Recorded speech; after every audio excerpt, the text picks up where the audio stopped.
You're listening to Thyroid Talk with Dr. Angela Mazza. Welcome. I'm Dr. Angela Mazza, a thyroid, endocrine, and metabolism specialist with an integrative practice in Central Florida. Today's topic is a sequel to our much-loved subject, leaky gut. Woohoo! Indeed. As our listeners know, my goal for this podcast is to define and demystify the thyroid gland and thyroid-related medical conditions. By providing information in an easy-to-understand format, I hope to help patients better understand the ways in which their bodies work and to help them thrive. I'm glad that Dawn Sheffield, my friend and co-host, And patient. is here with me for episode 9, our leaky gut follow-up. Leaky gut deserved at the least a follow-up episode because, boy, can it cause a lot of drama and all of it entirely unwelcome. And worse, it does its destruction invisibly in most cases, and many folks don't even know it exists. So true. But you and I have really focused our lasers on it to shine a bright light on it and make it less scary. Though I'm sure it's a surprise, it's a topic that's really captivated you in particular. Well, it's interesting you use the word captivated because we can, and you're right, and we can all sort of be held captive by our bodies, but also by our own judgments and misconceptions, as I mentioned in episode 8. That's where I explain my own very difficult first reaction to the subject of leaky gut when hearing about it as a patient. Frankly, I let my curiosity lapse for a moment that day. Certainly, we often feel as if we are held captive by our health issues, and that can deeply affect our mental health too. So many of our parts and systems can go wrong in some way, sometimes like they're in cahoots. And it can feel overwhelming, ask me how I know. But sometimes, like with leaky gut, we may vastly improve our health and well-being by getting to the source of the problem and working to improve it. That's why I eventually got so interested in this subject, unlikely as it is. It's an opportunity we may have to control, or at least to improve our health. So today we'll get even deeper into the why and how of leaky gut, much more so than we were able to do in episode 8. Episode 8 was really sort of an introduction to the subject. Yeah, it really was an introductory episode because the subject is so vast. And many folks, even in the medical field, may not be aware of leaky gut's potentially broad but often hidden impacts. But before we get any farther along, right now I encourage anyone who has not yet heard episode 8 to please listen to that show first. It introduces the topic and lays the groundwork for what we'll discuss today. Then come back and listen to this episode. It may make more sense if you've heard the other one first. You don't always have to listen to our episodes in order, but this time it might be helpful to do so. Agreed. And you know, I talk about leaky gut to anyone who will listen. You really do. It's somewhat of a problem. Not for me, but maybe for other people. And this Tuesday, it was a total stranger I'd met like 5 minutes earlier. I'll never see them again, and I bet they are happy about that. But as a result of these random chats, I learn a lot. In fact, a friend recently suggested to me that from her experience, she thought some medical professionals may not know about or may not believe in leaky gut.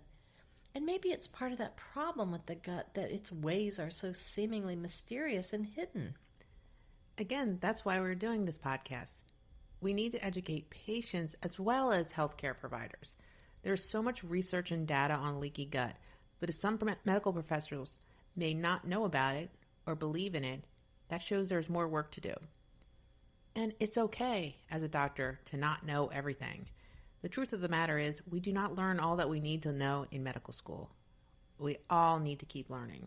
And I get that. But, you know, as a patient, it's really hard to remember that, frankly. But we all have to keep learning and being open to new, unfamiliar, even uncomfortable ideas. Patients and providers, too. But as patients, I think we may imagine that doctors have infinite and immediate knowledge on all the various things that might affect us. And that's a bit unrealistic, I know. They're human, too. And yes, sometimes we'll be in a different place on that learning continuum from the provider we're seeing. That can be awkward and difficult, both for the patient and the provider, as you and I discovered in our first chat about leaky gut. Yes, we did. And you handled that really well. Well, thanks, Dawn. Denial is a reaction I'm very familiar with, and so is eventual acceptance. We hope the effort we're making with this podcast will help folks on both sides get on the same page. And I hope so too. And now, I know that official testing exists to detect leaky gut.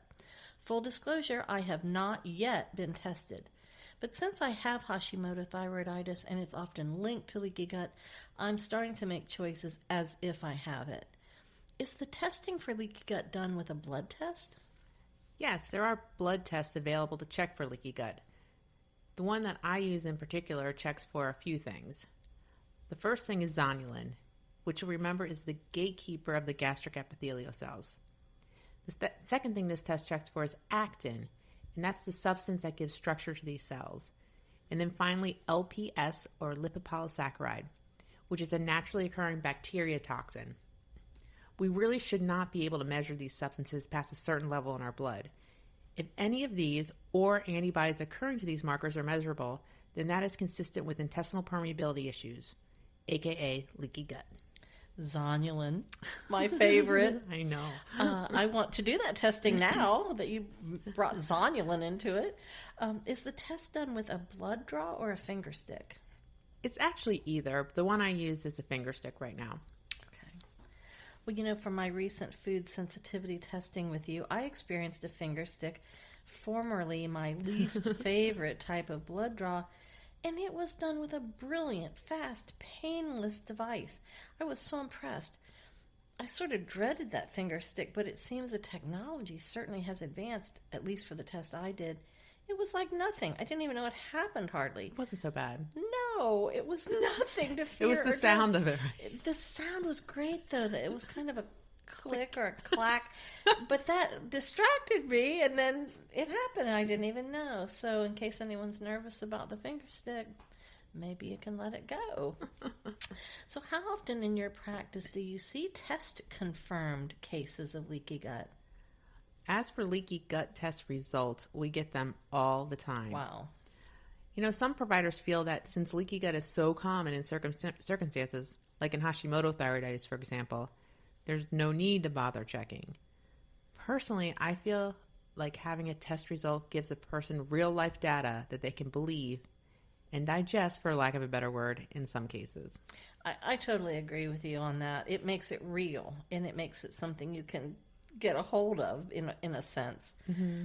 I assume the cases of leaky gut are not limited strictly to Hashimoto thyroiditis patients, though. You're right. Leaky gut is super common and can develop over a lifetime. We are exposed to so many things on an everyday basis that affect our intestinal permeability, like antibiotics, certain foods, bacteria, and the list goes on.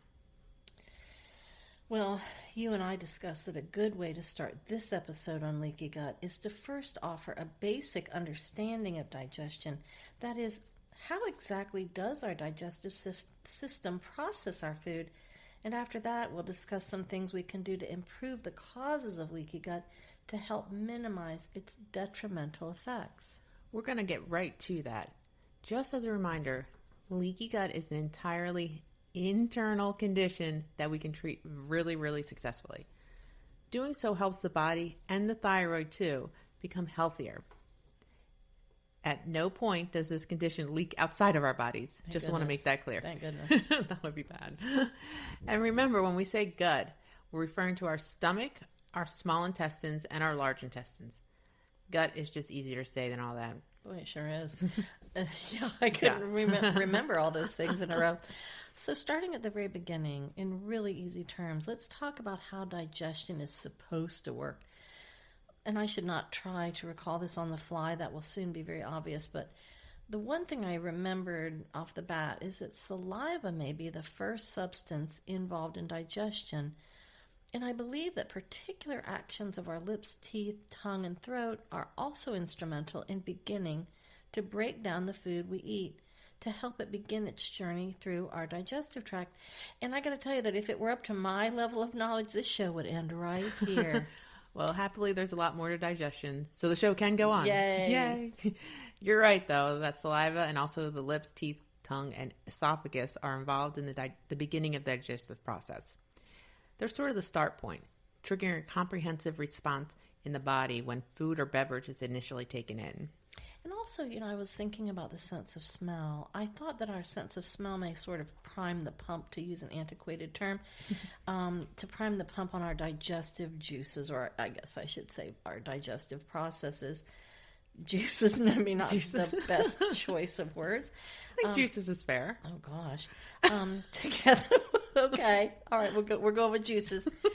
To get them started and ready for food to enter the system. Good point. Smell triggers our brain. It's our olfactory system. Without our sense of smell, our sense of taste is extremely limited to only things like sweet, salty, sour, or bitter. All other flavors that we experience come from smell. That in turn affects our appetite. And I can certainly understand why the loss of smell or a distortion of the way things should smell could cause, for one example, dramatic weight loss. I mean, if mashed potatoes taste like mud or metal, we'd not want to eat mashed potatoes maybe ever again. Nor might we want to eat anything else that didn't match our memory of what it should taste like. Maybe that's hardwired into our bodies as a food safety feature to prevent us from eating something spoiled, let's say maybe, or poisonous. And it can also help us know when a food we're baking, for example, is done or nearly done. And just as an aside, sometimes right before the timer goes off, I'll say, "Oh, it's done," and then ding. And I don't know it. I don't know how. Sense it. I guess. But when it's absent or distorted, the results can be debilitating. Well, smells can even trigger memories, right? Like how you may walk into an open house and the smell of cookies impacts how we feel about a place. It may even influence putting in a bid on the house. It's just funny to me that you said that, because I'm flooded with thoughts of how many times certain scents have influenced my actions and those of others. Scent memories make up a lot of our holiday and seasonal experiences too, I think, like the scent of pine or cinnamon. Right. And yes, I've actually baked cookies in a house that I had up for sale before some people came to look at it. I didn't just torment them with the smell. They got to eat the cookies too. So let's say now food is being consumed. Our sense of smell, saliva, tongue, teeth, esophagus, they've all played their roles. What happens next in the body where digestion is working properly? Well, there are a number of steps, but very basically, our stomach makes gastric acid, and our pancreas releases digestive enzymes. This helps to break down protein and carbohydrates. Then all the good vitamins, minerals, and nutrition begin to be available for absorption. The digested food continues to move through our small intestine and our large intestine.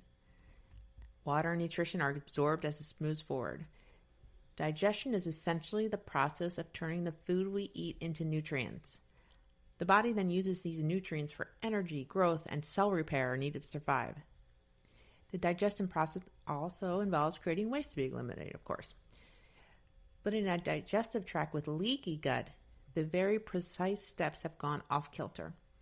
The gastroepithelial cells that should be protecting our gut lining start to degrade a bit, letting unprocessed food and other damaging substances like bad bacteria and viruses from the gut leak through and cause inflammation, not following the right program at all. That's why, in part, a healthy gut microbiome protecting those cells is key to overcoming leaky gut. And as a reminder, the microbiome we're discussing is the system housed in our digestive tract that's composed of both the good, beneficial bacteria that we need, as well as bacteria and other substances that are not so beneficial and may even be dangerous. And just as a side note here, I assume that the less beneficial and bad bacteria get in from various sources, say, for example, our hands or the dirt our vegetables were grown in. Right. An example might be E. coli. We hear about it, and it can cause severe intestinal distress and other problems. Washing your hands after using the restroom, before preparing and eating food, washing vegetables before eating them. Companies have good manufacturing practices for safe food handling methods in general. It can help prevent us from getting sick from bad bacteria and viruses that may get into the gut. And washing our hands helps protect us from the bad stuff we encounter on surfaces from other people's guts, too. Ugh. I know, it's sickening. Deposited when they don't wash their hands. Another thing that can allow bad bacteria in is not having clean workspaces and tools. Cross-contaminated surfaces that held raw meat and, say, raw vegetables without disinfection in between. Lots of ways for them to get in. Do we actually need the bad bacteria in our gut? Do they serve a purpose, or are they just entirely unfortunate, unwelcome visitors? Well, it's all about balance, right? But there are some bad bacteria that we just don't want, especially in excess. The thing is, a healthy gut, that is a healthy digestive tract, helps our bodies absorb the micronutrients and water that we need to live and thrive, but it has to be accomplished in the proper way. A healthy gut microbiome is required to properly digest our food, again, not leaking it into the body in the wrong way. We also need it to maintain the large part of our immune system that operates from inside our digestive tract. We can help to make it healthy and keep it healthy by taking certain specific actions. For example, we can try to crowd out less beneficial or bad gut bacteria, both by adding in and feeding good ones, with both foods and supplements. We'll discuss that shortly. Please remember that the microbiome also houses about 70% of our immune system, but the microbiome also does a lot of the heavy lifting in digestion too. So as we better support the good bacteria in our gut, they can better digest our food and build both our immunity as well as the epithelial cells that line our gut. Those cells should be in perfect order without inflammation that can cause and make the gut lining too permeable. Our goal in preventing or repairing leaky gut is to support those gastroepithelial cells, to let them heal, and to prevent them from getting even more damage. Then they'll allow the gut to entirely digest what we eat and drink, letting it pass into the body in the normal, proper way. That helps our thyroid too. The systems are closely linked. That's why there's such a close relationship between leaky gut and Hashimoto thyroiditis. It's really helpful to understand that connection because I didn't before, and I appreciate that. If everything works as it should, how do nutrients from the foods we eat pass into the body in the correct way so the body can utilize the nutrition properly? My impression is they do sort of leak in, but in a different way that is really maybe the opposite. I don't know if it's opposite, but it's certainly different from what happens in leaky gut. This process seems very mysterious, and I never once wondered about it until we started this leaky gut episode. Well, the walls of the small intestine absorb the digestive nutrients into the bloodstream. The blood delivers the nutrients to the rest of the body. The workings of the small intestine can seem mysterious, but its role can be summed up in two simple words: nutrient absorption. That's because your small intestine is in charge of pulling glucose, amino acids, fatty acids, vitamins, and minerals out of the food to be used by the cells. This is accomplished by little tiny projections called villi. The microscopic brush-like lining of our small intestine acts like a comb that grabs important nutrients out of the digested food that leaves your stomach. That's incredible. It's pretty cool, huh? Yeah. Villi are great at absorbing nutrients because they increase the surface area of the inside of the small intestine. With hundreds of thousands of villi lining your gut, that's a lot of surface area for nutrient absorption. These special structures make it possible to pull macro and micronutrients out of your meals and send them to your bloodstream. Water is also extremely important in this process. The small intestine uses a process called diffusion. You might remember that from biology days. Oh, let's not go there. Don't ask me about organelles either while we're at it. Okay. No. We'll just jump over that. The small intestine uses this diffusion process to pull out some nutrients. Sorry for bad memories. Okay. Diffusion moves water and water-soluble compounds like glucose, amino acids, water-soluble vitamins and minerals across barriers like the villi in the small intestine. So water-soluble vitamins are B vitamins and vitamin C. Once these nutrients are diffused into the villi, they go into the bloodstream to do their thing, to help our cells create energy. That's what it's all about. Fats and fat-soluble vitamins, so that's like vitamin A, vitamin D, vitamin E, and vitamin K, they require bile acids from the liver as an extra step to be utilized. And it's when this very precise digestive process stops working as it should, when things get out of step, that we can develop leaky gut. And it's, again, the actual lining of our gut, those epithelial cells that are so crucial to our health. That's why it's really important to overcome leaky gut. As we said in episode 8, any breach in the lining of our gut can cause internal inflammation that in turn can trigger our immune system to be alerted to danger. Our body's wired to survive, so this results in our immune system starting to wrongly identify our own tissues as an invader. Unfortunately, one of the most common targets of this attack and error is the thyroid. That's where we start to see autoimmune thyroid disease develop. Even our skin, our joints, and so much more can suffer the negative, sometimes debilitating impacts. Leaky gut can be nearly systemic in the terribly negative toll it takes on our bodies. Systemic means the effects can relate or affect the entire body. And this is my personal focus right now, tamping down a systemic inflammatory response I think I might be having in my own body. I'm really engaged in it. I'm already working since the beginning of 2020, maybe a little bit earlier, just to repair my gut from a lifetime of my own ignorance about gut care and inflammatory eating. But I've just now engaged on a much more rigorous level of effort. I had a health problem that started earlier this year. It's getting resolved, but for several reasons, I believe some aspects of that complicated situation may have profoundly affected my gut health, though on the surface the issue was not in any way seemingly connected to my digestive tract. But much of our immune system is housed there, so to me, there are some possible connections. Working closely with my healthcare provider, Dr. Mazza. Well, thank you. I'm now depending heavily on both nourishing and nurturing my gut's microbiome to help rebuild it. Though I'm grateful every single day that anti-inflammatory medicines exist, I'm making a huge effort to try to tamp down, or at least to minimize, any systemic inflammation via my gut too. I'm going to avoid fanning inflammation and throw everything else I can throw at it for at least 3 months to see what happens. I've charted my course, and for me, and remember, everybody's different, this means avoiding a few more things and adding in some new things, but I just feel like it's worth it.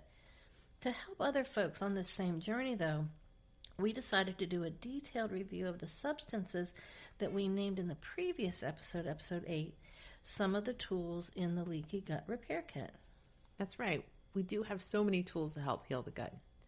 But first, and I know I said this before, remember to work closely with your own healthcare provider to determine exactly what you may or may not need, and in what quantity and format. Every individual has different requirements, and even natural substances can impact us, which is why we use them. But you don't want to have a reaction with, for example, other medication you may be taking. So please partner on this with your provider. Well, let's review what substances and supplements may help us, how they work, and maybe a few examples of each. And the first two items you mentioned in episode 8 were pre- and probiotics. Yes. As a reminder, we take in prebiotics to nourish and feed the good bacteria that are already living in our gut. Prebiotics are like fibers and good sugars found in nature. A few examples of prebiotics are different dietary food products, such as like asparagus, garlic, chicory, onion, honey, banana, barley, peas, and even beans. Honey, yum. And it sounds like you had me right there. It sounds like some prebiotics on that list, maybe all of them, but at least some of them are very high in fiber, which is a plus. And I also wanted to ask about oatmeal, oat bran, fruit, and green leafy vegetables. I have just recently fallen in love with hot oat bran cereal, and I'm assuming the 4 items I just named are prebiotics too. Well, pretty much anything with fiber can technically be considered a prebiotic. You just don't want to overdo it on the fruit, because fruit has a lot of sugar too. And Dawn, you will be happy to know that recently added to this list of prebiotics is, drumroll please, seaweed.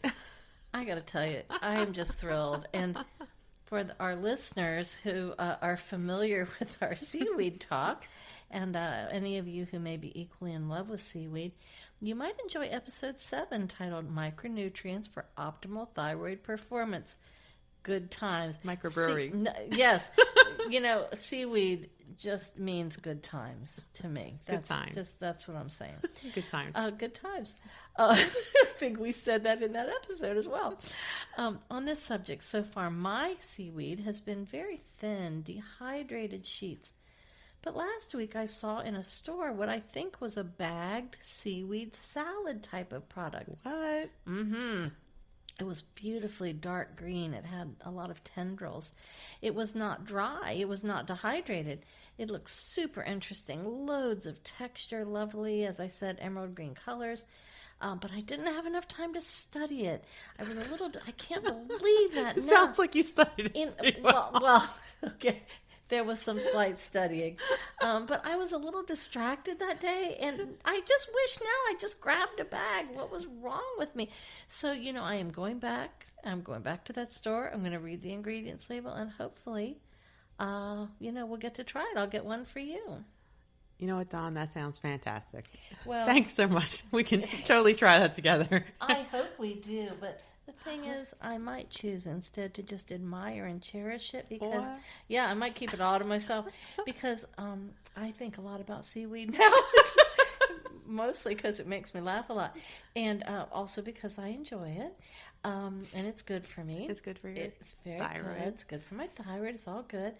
So I might have to get that bag and put mine in a special display case because I got to tell you, I just don't go anywhere without my Oh my God. without my seaweed. I'm just going to let you guys know.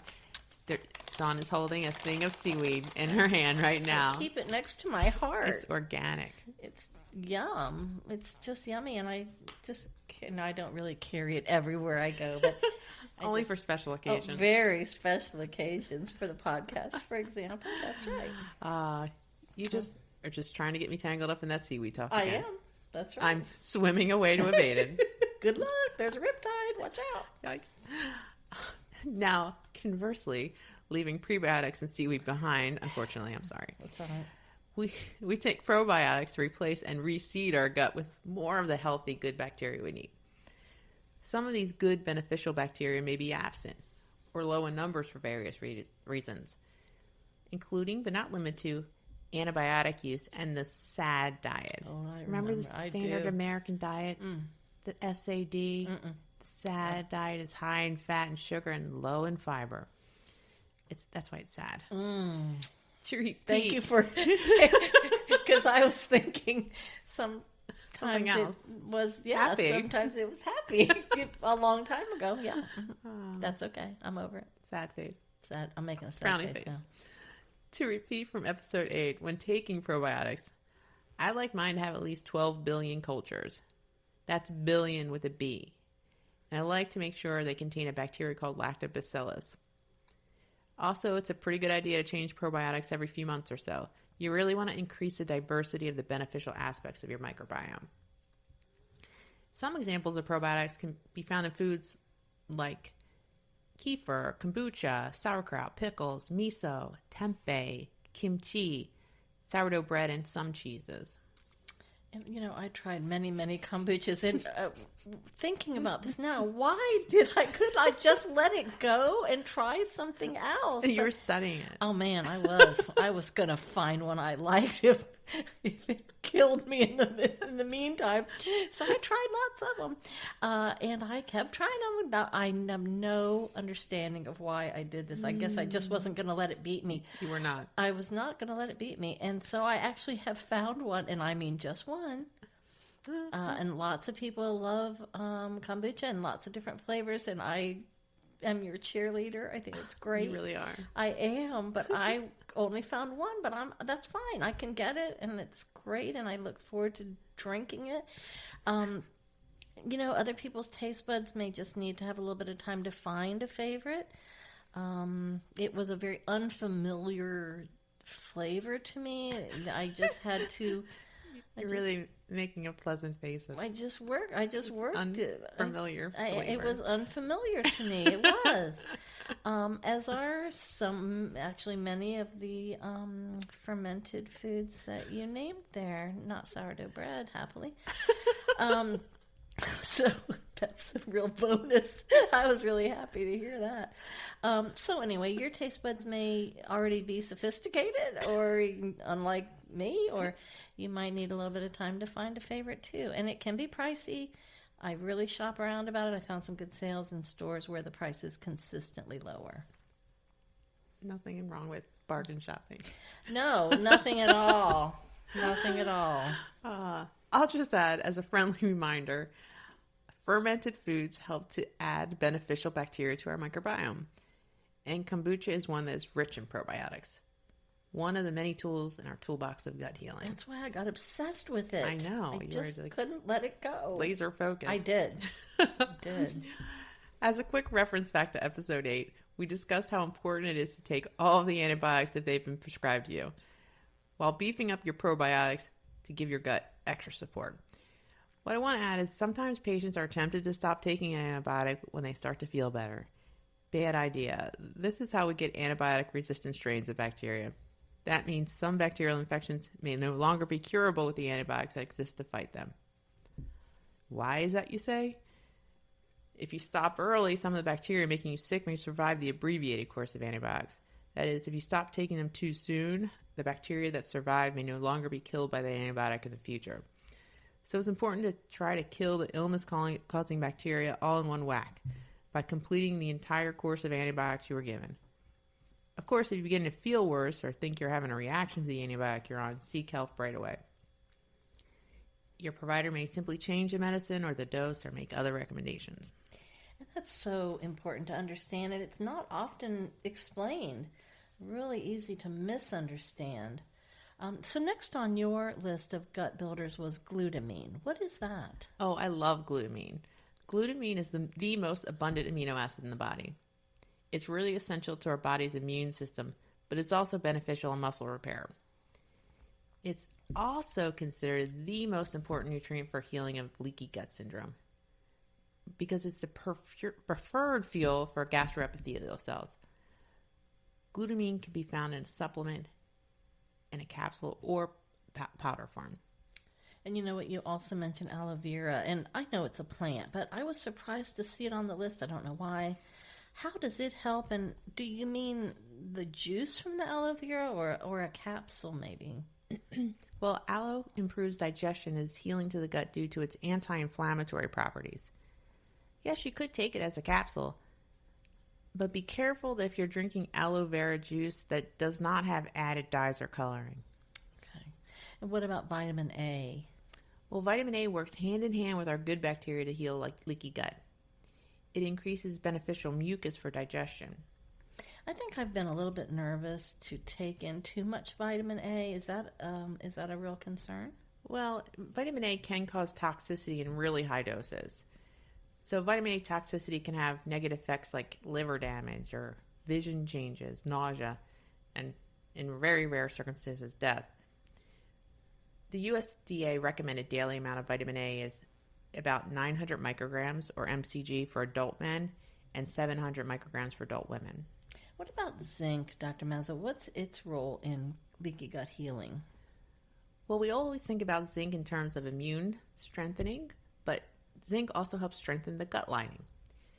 The usual dose of zinc carnosine is about 75 milligrams daily. And next, in episode 8, we mentioned quercetin. Well, like zinc, quercetin helps to strengthen the gut lining and modulates the microbiota. Quercetin also helps us decrease inflammation within the gut to different food sensitivities. You know, I'm actually taking quercetin now as a result of episode 8, and I'm really happy about that. Yep, I'm throwing it all on that fire. Throw it in. Fiber, of course. You know, many folks are aware of fiber and the importance of fiber, but for leaky gut, do you care how we get fiber, either in food or in, say, a powdered form from a store? I guess I'm saying, do you have a preference? Well, if you have leaky gut, you may not be getting enough in your diet, so you may want to look at supplementation. Well, that makes sense, doesn't it? Yeah. I've looked at a couple brands of packaged fiber in a store and found I had to really pay attention to the ingredients list. That was surprising. And also I bought one that had an unexpected flavor. pretty strong. You didn't become familiar with it. No, and I immediately ran away. I didn't keep trying it to see if I would develop a taste for it. No, but I threw it away, actually. In the future, I'll be sure to see if the label says unflavored or something to that effect. But do folks need to... Yeah, I don't just focus on... I'm not crazy about everything. No. Only select things do I go crazy about. Do folks need to be sure they take in a lot of fluid, though? I have read that when you're taking fiber in any form, that you want to avoid constipation or worse by taking in lots of fluid, sorry. Gotcha. Yes, it's a must to take in enough water and fiber because if not, it can cause abdominal bloating as well as constipation. Another of the items you listed last time was colostrum. Yeah, colostrum helps to strengthen our immunity too. It's one of the great added benefits in it that it strengthens our gut lining as well. Well, and another thing that I've just added in that we talked about is collagen, and I've been adding that to hot oatmeal, hot oat bran, hot beverages, and cold smoothies too. Not that I'm obsessed with it or anything. I don't mean like all in a row on the same day necessarily. It's okay to be obsessed with good things. Wow, until I said that, I didn't realize there's a lot of collagen. I don't have that much collagen. But those are just some of the things that I've been putting it in, and it works really well. And the one I use just disappears, no flavor, no trace, no sludginess, just such a blessing. I love collagen. It's my go-to. Collagen contains glutamine, which we know our gut loves. There we go. Plus, collagen is extremely healing to the gut, but it is also great for our skin, hair, and joints as an added benefit. It's part of my beauty regimen. Incredibly, the gut starts to heal itself in just a few days, but I recommend any gut healing protocol or food elimination that we discussed in episode 8 as well to last at least 2 months. Well, now you mentioned beauty regimen. I'm going to go right home and I'm just going to I'm going to mix some of that up right away in something. I don't even care what it is. When you have a patient with leaky gut, what's the basic healing protocol that you discuss with them? Well, I recommend first and foremost, eliminating inflammatory foods. So those are going to be like gluten and pasteurized dairy. Add in your probiotic as well. And then consider adding additional supplements like glutamine, aloe vera, etc., as we've mentioned. I just hate that we are so often filled with shame and dread about digestion. If we could change our own negative thoughts about the process of digestion, and of course many other things too, if we could change negative thoughts to positive ones, that would be a big victory for our health. Well, because the process of digestion is almost entirely hidden from us, we might feel some shame and feel a little compelled to keep the entire topic hidden away. Well, that's part of the problem with leaky gut. Because we feel so much unnecessary embarrassment about the digestive process, we might find it hard to even think about what's going on in there. It can be hard to just hear about it, much less become aggressive in trying to heal it. Well, I hope that by discussing this subject openly, we'll help lessen any unnecessary stigma and fears so patients can ask questions and get help from their healthcare providers. A sincere thank you to our listeners for sharing your time with us. I hope this discussion was helpful. Let us know. So in our next episode, we're going to cover stress and its effect on the thyroid. I wanted to do this podcast to provide life-saving education and encourage folks to seek a doctor in time to prevent or minimize damage. That's deeply fulfilling. I enjoy helping folks understand how all aspects of their lives are tied to both thyroid and overall health. As always, my goal is to help us live more fulfilling lives by taking control of our health and thus feel our best. In fact, that's why I went into endocrinology. It's a medical art that combines science with the study of our lives and all that they encompass. And we hope you'll continue listening to Thyroid Talk with Dr. Angela Mazza. We have many more interesting episodes planned. We'll build on today's foundation and cover many topics we hope you'll find meaningful. And to recap just some of what we covered here, not necessarily in this order: how digestion should work, what organs and senses are involved in that process, the astonishing small intestine and its big role in digestion. What now I'm going to mispronounce is villi. Villi. Okay. What are villi and what do they do? For some reason, I was completely unfamiliar with that term. Why a healthy gut is so important. What is leaky gut? What is the microbiome? Why are hand washing and hygienic food prep so important? Antibiotic use, attitudes about the digestive process, impossible supplements to consider in healing the gut. Best of all, we learn that we can impact our thyroid health. As Dr. Mazza mentioned in our next episode, number 10, Woohoo! just 390 episodes short of our first goal. It's so attainable. That's right. I can almost get my fingertips around it. We're going to discuss stress. No stress about those 390 episodes. We're going to discuss stress and its effect on the thyroid. My cortisol's rising already. Yeah, no, just let it go. Let it float away. As always, we welcome your input. Please send your comments, show ideas, and questions to thyroidtalk.mazza, that's M-A-Z-Z-A, @gmail.com. And that's an email address, not a message board, so other listeners won't be reading your message on any sort of public forum. We may discuss your general location on air, the city or town, for example, but we will not read your name nor your address on the show. We reserve the right to edit your input as necessary. Don't forget to ask your healthcare provider about any specific questions regarding your wellness. This podcast is meant for educational purposes only.